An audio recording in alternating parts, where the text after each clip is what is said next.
cool, guys. Well, I'm going to get started. People will hop in, and that's perfect. But in the spirit of time for everybody, and just for this, I'm going to keep letting them in as I'm talking. If you see me look away or double checking it, or if a mic comes on, I might have to mute it or something. But it looks like everybody's coming in muted, so appreciate that.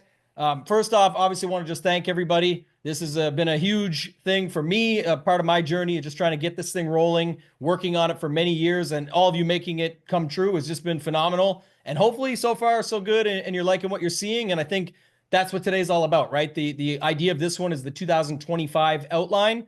The one amendment I made is I want to make sure January gets dialed in. And that's next up. So I want to make sure we dial in January 1st when we get there. And then if we only get to 6 months, I think it's fine, because then we can have another one in 5 months getting ready for the next 6 months. But let's see what the general theory goes like. I also don't have a problem if we want to map out some, you guys have good minds out there. Don't forget this, Tambo, or don't forget this, this time I'm going to want some content around that. Because again, remember, even the sports that I don't cover specifically myself, my goal is to use my network, hosting abilities, be able to bring people in that do well at these things and can really help us get ahead at everything and give you something to look at or content to go through. So certainly want to talk about that when we get there.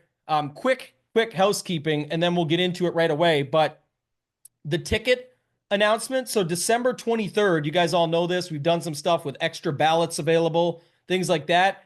One ballot right off the top. I wasn't going to run this thing without one opportunity, especially for those that showed up live. I certainly appreciate it. But same as always, I can't really control where the business is at, but it's on X. The goal of the project is to keep it growing so we can keep it going. And the plan is to do this for quite some time. So just so you know, an extra 2 ballots for everybody here that takes either a group picture or a screenshot and post it on X and just give some good feedback. I mean, realistically, I don't think anybody else in the entire industry is doing anything like this. And so if you have good feedback on it, I think it's going to be a game changer for showing people what we're doing differently and what we're trying to learn here. So 2 ballots for anyone who wants to do that, completely optional. But if you do it, just make sure you tag me so I get it. And then go into the bonus dash content channel after, just like we've been doing, and put your X handle. You can do it at any time. Just want to note that quickly. But realistically, I think that's it for me to start things off, guys. Like I said, I do want to focus on January before anything else. There's some other people coming in that I'm just going to let in. But before we get to January, I just quickly want to let you know about December. I have it up in front of me. So the way it works is, just quick breakdown on this so you know where I'm coming from on it as well. Somebody asked me this, so I think it's a good question. They said, why don't you put a date on all the content so I know exactly what day I'm getting what? My best example, and I'm just trying to stick with the restaurant analogy that I've been giving the whole way, but sticking with the buffet. It's like, if you want the steak, I know everybody wants right now the NFL process video, and I've already talked about this. I plan on giving you my exact process as I'm building my 5 lineups for the Mega Ultimate at the end of the month. So $15,000 worth of buy-ins, a huge tournament for me. I don't buy into those. I only play them if I get tickets. I think that's going to be a really cool event, but we have to let it get there. So the restaurant analogy is at the buffet, if the pork is ready and the chicken is ready and you just don't like it and you prefer the steak, well, you have to wait because the steak has to be cooked properly and it has to be cooked to the temp you want it at. I don't do anything just to do it. It's always going to be quality over quantity, and I'm not going to do anything just to do it. Today I did the FanDuel NFL 40K video. I recorded it for 25 minutes, realized I messed up like 10 minutes in between. I didn't even love it. So I just scrapped the whole thing and restarted. So that'll be coming out soon, but I don't like doing anything unless it's going to be quality, especially when I know it's still deep. It's 8 to 10 hours worth of content each month, but it still is also limited at the same time. I think there's a ton of value in there, and I hope that there's a ton of value in there for you guys, but I will say I'm going to make sure it's right when it's only going to be that many things. I don't want to make an album in the music analogy where there's 2 good songs and the rest all suck. I know not everybody will like them, but I want to make sure I like everything that I'm putting out and feel good about it before I press send and put it out to the community. So just to wrap up December, the optimizer NFL process has been out. It's out. Let me go through what is done. The 2 interviews, Scarface has been out, and NYG fan just came out last night. So if you missed that one, it's a solid one. Dwayne, I think, is one of the most underrated players. A lot more people probably know Scarface, but if you don't know Dwayne, I don't know what you're playing, because he's in like every lobby for mid to low stakes. He's a really good player, very good grinder. A lot of good takeaways from his interview. The NFL Showdown DFS Pros version with the 30 minutes with Utica, McLovin, Fantasin, Peter Gibbons, some of the other guys, that's out. This is the Q&A, the outline, which probably 90 minutes plus here, or however long you guys want to stick around. The bonus content is out. And so to wrap up here and open up to you guys, what's not done is the $2 million mission that I just talked about earlier. That's coming out next week. So we'll be working on that next week. The lineup review FanDuel should be out hopefully tomorrow. So that's, like I said, I redid it today, made sure it was all good, edited it back down, make sure it's set. That's a really good one.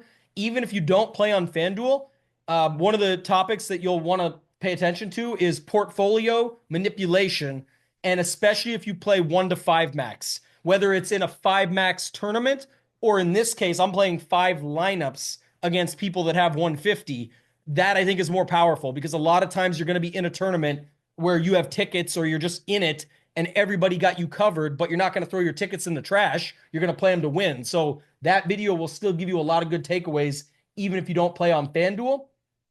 The live finals, I switched it up just because the live final ended. I honestly think a lot of what you take away in the FanDuel video will apply from what I was going to do in that video, but I am going to apply it to this weekend. I'm going to probably record it on Monday, and I'm going to take my King of the Desert 5 lineups that I'm building for the King of the Desert, and I'm going to go back and break those down for you guys and my thought process through how I got to them. Hopefully one wins and ships it and we get a seat, but if not, at least you'll sort of know where I'm coming from on that. And so that's still to get to a live final at the King of the Desert. It's a little bit harder process. I guess, I don't know. They're both pretty hard, but it's a different process, I will say.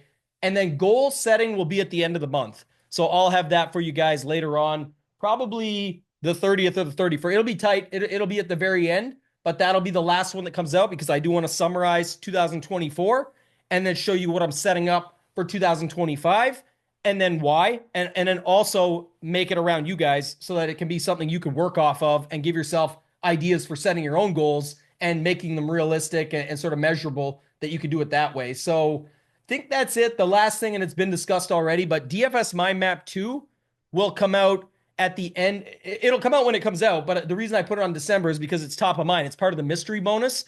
Everybody that's already done the mystery bonus stuff from the community page is already filed away. You'll get first access to it, and that'll be the way that works. And then everybody else will get it at some point, but there's obviously a bonus to getting in first. So that will be something that I'm putting a lot of work into. My guess it'll be the first week or the second week of January. I've already started the outline for it, but it's essentially 7 topics currently. I might try and get it to 10, just like the first one, even though it's the other topics. It extrapolates on quite a bit more, like the Sims, lineup selection, not contest selection. So just some different stuff that a lot of people have asked me about, and just to wrap it up. So hopefully that's good. The first thing I wanted to do before we get to January is just get some hands up of any feedback at all that you guys have. I mean, I want this floor to be yours, and we'll go in order of the hands going up. Everybody will get their turn, but just anything you want to talk about when it comes to what you've seen so far, what you've liked. Be honest if you didn't like it, or what you'd like to see more of, or just any feedback is good feedback in my world. Steven,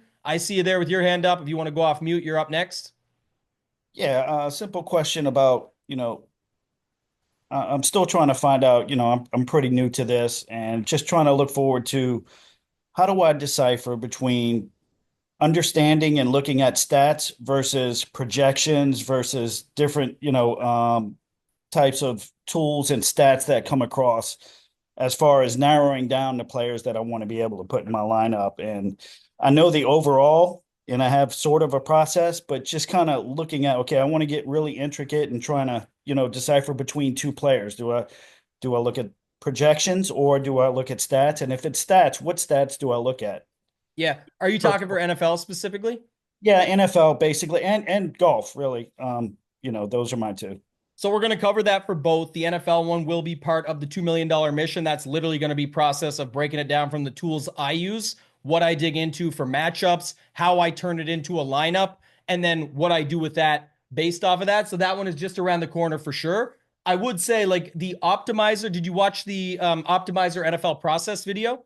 Not yet. That's next. Okay, so you will get some ideas from that. Not all the stuff, because like you're asking about specific stats and stuff. Again, maybe my method doesn't mean it's right. I'm just going to give you my exact method for what I do. But I'm saying for that video, you will get some takeaways on the second part of your question. Like, am I using projections? How am I coming to this? Breaking free from it, whatever. There is a lot to that. And even an example today, actually, if you just skip ahead, the bonus content video, when you go watch that for the FFWC, Chipotle Addict, honestly, and I don't say this about many people, and I know there's different thoughts about him and his brother and all those things. That's fine. But my point would be he built the best lineup for that slate for the Buffalo Detroit game, being separated from it and making everything else work, and how he selected those players. And I broke it down specifically on my read on it and why I thought it was so sharp, and then gave clarity on some of the other lineups around it. I think lineup selection matters, and that will be in the mystery bonus, DFS Mind Map 2,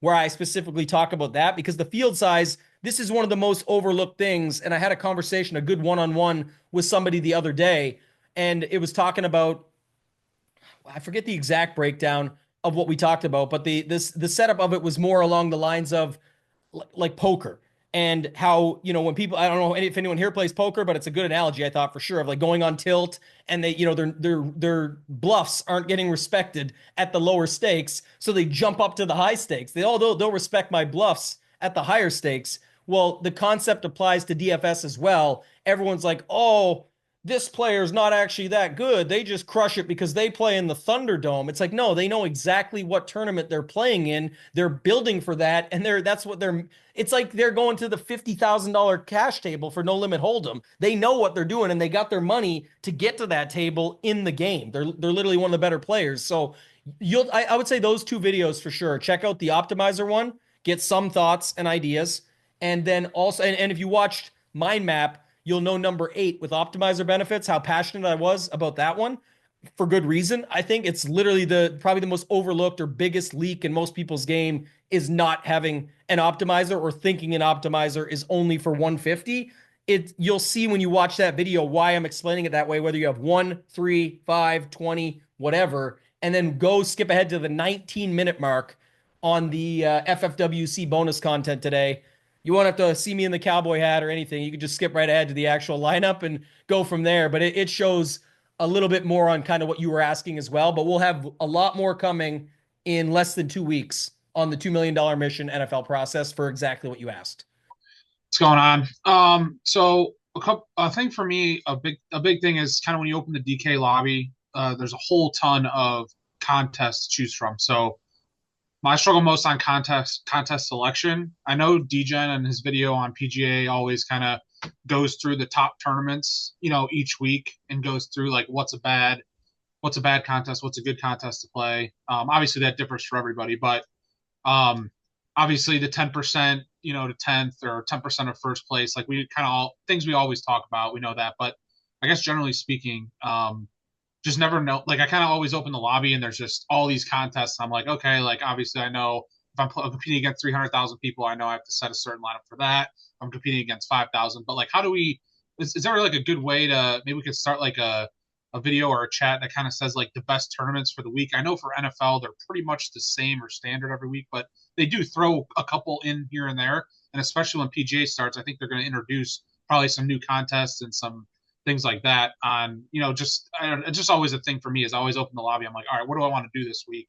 And then I'm like 20 max. So I go for a 5,000 person 20 max, or I go for, the big 200,000 person 20 max tournament.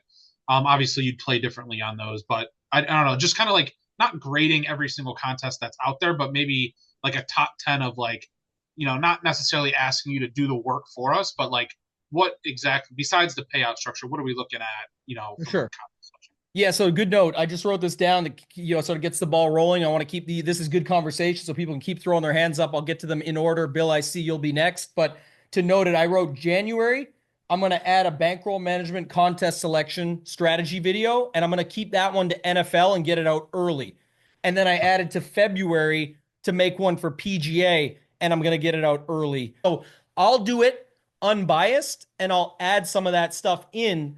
And what I made the note is just to talk to it from different tiers, because I'm saying, but it's also, there is other people that are thinking differently, or looking for something different. It's what your goals are. For example, for me, I most certainly want to get trophies and live finals and hit that. Those are horrible tournaments. You can blow 100 grand chasing live finals, but I know that. So my bankroll management is built around being ready for the season. So if it doesn't go my way, like it just didn't for the NFL, FFWC, I got to go on account of our guy Kenny. Shout out to him. But that was not money I couldn't afford to lose. That's not money I didn't budget for. But I do think those are the tournaments for me to be in because I know what my ultimate goal is and how I can pay it off to the highest level in something like that. So to me, I made a note to do NFL at very start of January, PGA at very start of February, and I'm just going to add the note unbiased because, like I said, what most people are doing, including DGen, is perfect because the average person watching on YouTube has no idea and is just starting from scratch. I've been on a lot of one-on-one calls already. I know some of the people in here already. There is people playing at different levels and with different strategies and concepts and ideas that their game may actually fit a tournament better, and it may just be an added bonus. I'm not going to put you in the worst possible payout structure, but I'm saying what the way you play may be suited better to certain spots, right? Whatever that might mean. And I'll break it down further when I do those videos for sure. So good point. Makes sense. Okay. Cool. Bill, I think you were up next. I don't know if you just pulled it down, but if you want to hop in, let me know.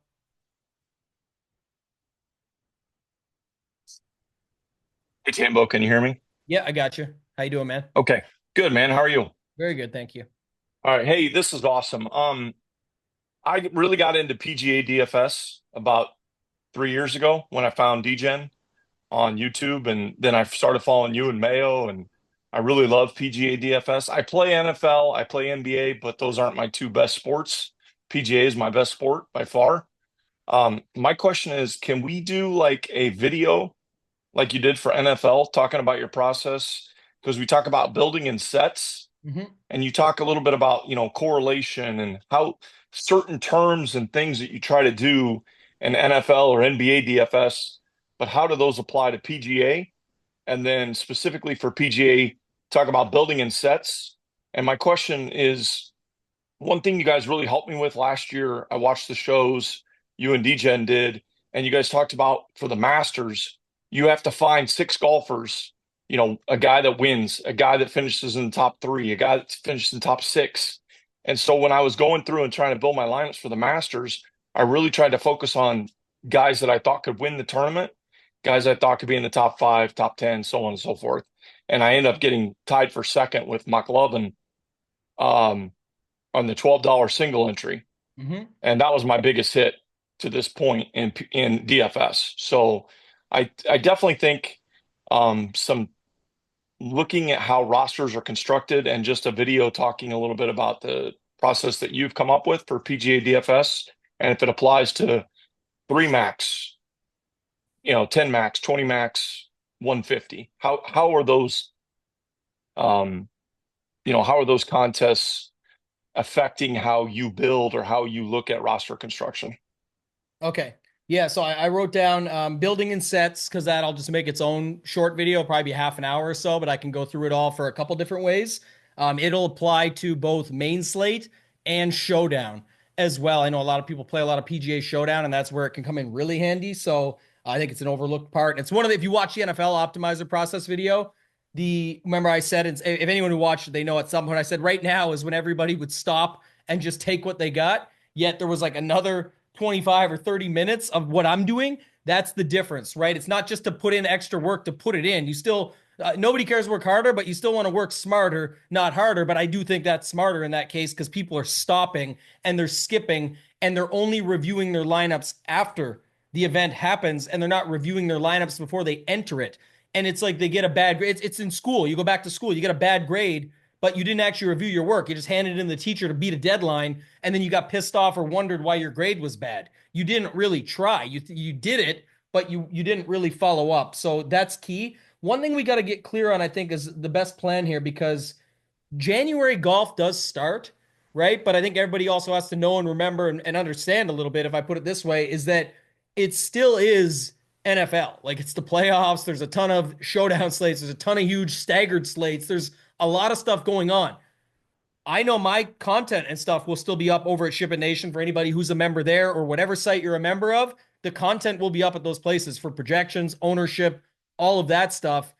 And I'm not saying there won't be any PGA stuff next month. There most certainly will. It's January. I'm going to get something out there. I'm just saying I think a lot of this stuff is going to have to still fall in for February, unless the group decides differently, because it's tricky balancing all of the stuff for that stuff while doing it. But we did get a little bit ahead on NFL, so I actually may still be able to do some of this stuff. It just, the bankroll management contest selection we can do whenever, but like Bill, I think the process one I'm going to try and add it back to January. Actually, just one second.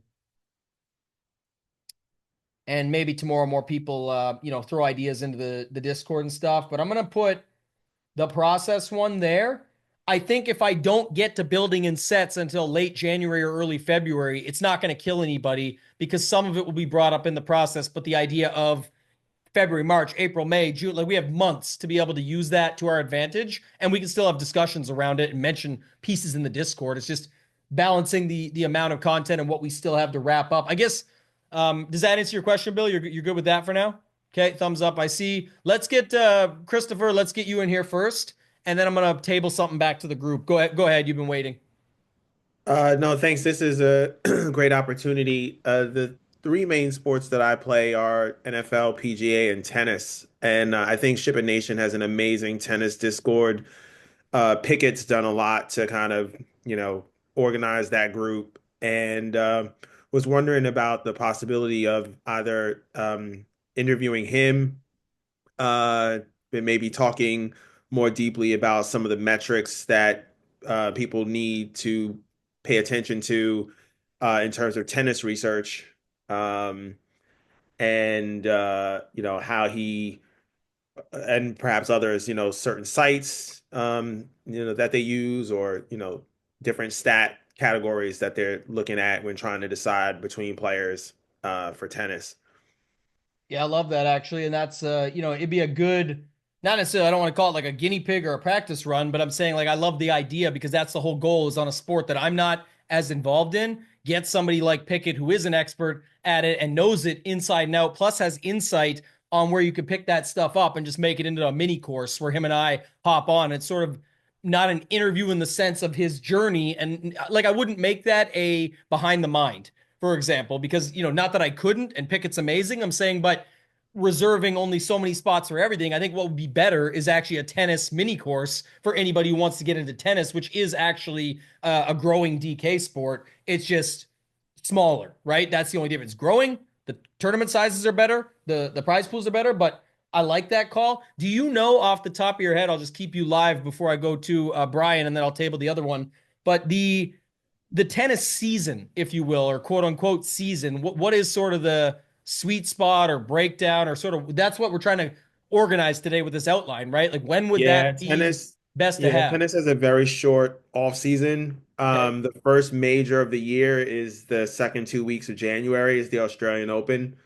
But then tennis doesn't, sort of really get started until kind of mid-March, when you begin starting to have some of the second tier tournaments right below the Grand Slams. And from mid-March through the US Open, which is ends second week in September, that's kind of the bulk of the tennis season. Right on. That's awesome, man. That's helpful. I think my goal would be then, again, obviously you just heard everything we're going on, and PGA is just going to trump that no matter what, easily, just because it's such a big sport. It's the wraparound with NFL. But I put down for late February, early March, and I'll talk to Pickett. Just to note on that quickly, I'll add more on that stuff in the future. Let me see. NFL playoff slates. Bill, if you didn't catch it yet, my friend, you'll definitely want to go back to it. I don't know why it's not. Oh, it's because it was a bonus video, and I still didn't even put it on the December content schedule.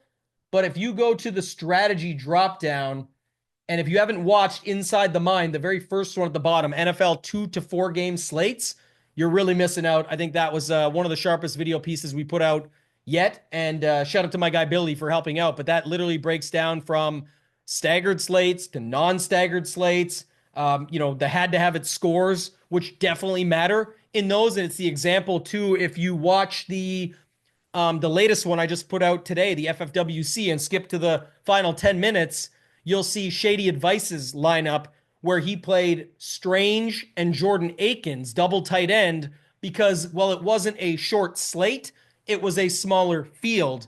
And he knew with those two, he could get all the had to have it scores. And you'll see if you look at some of the Josh Allen lineups last week that sucked, you'll see why. It's because they jammed like 4 pieces in to make it work it's just so hard. Though that's an example in the previous Tracy Kamara thing. You're probably starting 30 points behind to get Allen, Amari Cooper, Allen, Khalil Shakir, and Amon-Ra St. Brown. Go look at his lineup, and I get that it's a 200-person field, but it still scored almost 230. It was built in a way that it could still compete. So that video is something you'll definitely want to look at. Rick is up next. So Rick, I'll let you go ahead. Guys, how you doing? It's a family affair here. It's getting I seen it. Yeah, I love it. The hoodie up, the kid, everyone's involved. He gave me the heart. He couldn't. He's past his bedtime. He wanted to stay up, say hi. No. Give the heart and show him your sign you made. Hurry up. Yeah, we love what you're doing here. I mean, appreciate you, my man. I love to see this. Getting the kids involved. How old is he? He's 4. My son is 4 as well, actually. Made the sign every Sunday. Yeah. His own ship it dance. Yeah. You got him to get him to do the cheer at the end. Get him to say, "Let's ship it." Let's get that out of him. Say it. I don't No, he doesn't want to now on camera. Maybe on Friday on the one-on-one we could I'll get a video on there for sure. Just don't get him doing a shoey. Keep the shoes out. No, but they love it. This has been a it. game changer. This is pure gold for us over here. I found you with Pat Mayo probably 8 months ago. That soon, and we've seen such a big difference already. Just keep on doing what you're doing. Hopefully we see you in Arizona. That's the main thing here. We're ready. We're locked and loaded. We're getting to it now. I feel like that was part of my I said this to everybody when I was just in Nashville with them. It's like you get into you don't get into the FFWC, you go back to the lobby chasing your tail and looking at these King of the Desert satellites, and they just feel so much cheaper because you're like it's like what you've just spent on all the other qualifiers. It's like this one, one tournament buy-in for an FFWC could be $490. You can max the 5 max for $100 with 160 people for King of the Desert. So I'm late to the party, but I'm definitely gonna hop in and have a few bags of chips and a few drinks and see how it goes. So I'll get to the party late, but I'll be there and we'll see how she goes now. But let's go. They got 40 tickets left for the golf. So yeah, both sides. I think I'm gonna definitely try for both. And again, appreciate the support. Shout out to the family looking in. I definitely appreciate you guys, and that's what it's all about. So thank you. Oh, also, there's going to be a contest that you don't have to do anything for. You'll all be entered in it. It is for the same $2 million mission, the NFL process video. I'm going to do 2.5%, so up to $50,000 of the highest score, because the highest score in that is $2 million. And I'm going to do 2.5% giveaway to the community on the highest score no matter what. So if it only scores 10,000, we'll have a $250 giveaway. But if it scores the 2 million, we will figure out how 50,000 is given back to just the DFS Mastermind community only. So there'll be more on that, but just to note it, that was another thing. That's going to be our first exclusive giveaway. So it'll be the highest result payout no matter what. So hopefully we cash something, but it would obviously be better if we ship it.